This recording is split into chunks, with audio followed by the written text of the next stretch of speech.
Suite à présent de notre animation de caméra à l'aide d'un PAF, je vais simplement sélectionner ici la caméra, maintenir la touche Shift enfoncée et sélectionner le PAF. Encore une fois, quand on fait ça, on a deux objets sélectionnés et un objet actif qui est l'objet le plus brillant, donc le PAF ici. Et quand on crée une relation parent-enfant, enfin plutôt ici enfant-parent, le parent est toujours le dernier sélectionné. Donc j'ai sélectionné ma caméra, touche Shift ou majeur enfoncé, je sélectionne par clic droit le PAF, et là je vais faire CTRL P, et je vais choisir ici, dans la liste qui apparaît, Follow Path. Alors, pour l'instant, il ne se passe rien, a priori, mais si je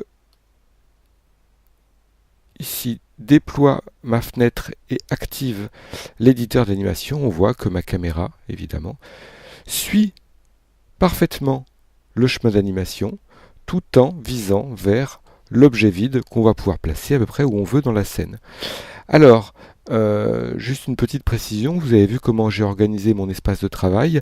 J'ai donc remplacé ici l'éditeur de Node dont je ne vais pas me servir aujourd'hui, puisqu'encore une fois je ne peux pas faire le cours sur la post-production. J'ai donc simplement remplacé ici par une timeline.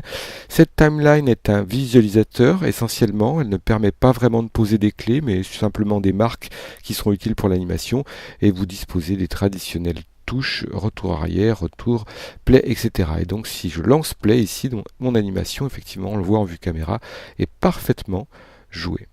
Voilà.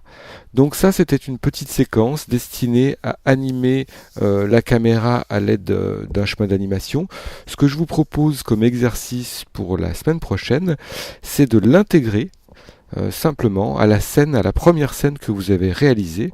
Comme ça permettra d'aller plus loin que la simple post-production, parce qu'on fera un peu d'animation, on essaiera peut-être faire également peut-être un petit peu de montage vidéo, et j'irai également plus loin dans une autre séquence sur l'animation, puisqu'on animera aussi, je pense, l'objet vide et l'incal. Voilà, merci à tous.